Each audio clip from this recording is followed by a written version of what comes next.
All right, let's talk a little bit about resilience. You probably hear the word thrown around, kids are resilient, don't worry, or all it takes is some more resilience.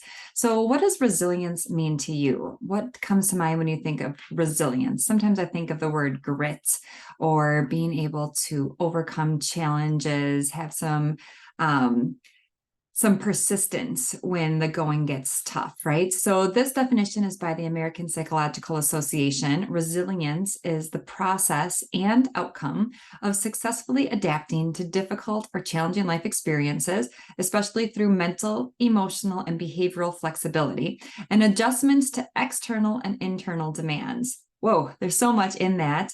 But I want to point out a couple things that resilience is both a process and an outcome. We are not fully equipped with all the resilience we're going to have, even as adults. And the same for our kids. Our kids can build and develop more resilience, and so can we. So it's a process, but it's also an outcome. We have a certain amount of resilience right now, and we're going to talk through this next series about how we develop more resilience in ourselves and in our kids.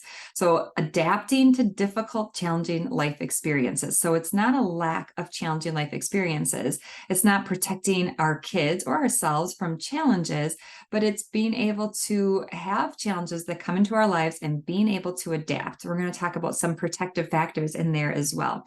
And then I also like that it points out all three: mental, emotional, and behavioral flexibility. So there's all different ways that we can be flexible and adapt to the challenges. So I want you to think about being more like the rubber band, the cockroach, and the windblown tree when you think about resilience. So the rubber band's that ability to bounce back. Like a good rubber band, when you stretch it, it can bounce back to its original shape. If you ever stretch an old rubber band, it can just snap and break because it's not resilient. So we want to be like a good rubber band, that ability to bounce back. Then the cockroach reminds us of the ability to withstand adversity. Cockroaches are survivors. I'm not a fan of cockroaches at all, but they're adaptable and they can withstand adversity. They are able to survive in crazy circumstances because they're adaptable. They can withstand. All right. And then we have that last picture is the wind-blown tree. So this tree is growing in an incredibly windy spot with the wind always going in the same direction.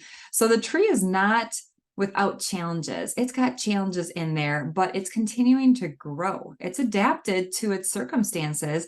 It's not complaining and whining about the challenges. It's adapting to it and it's continuing to grow and thrive. So if we want to build our resilience, we can be more like the rubber band, the cockroach, and the wind-blown tree. We'll talk more about resilience in the next videos.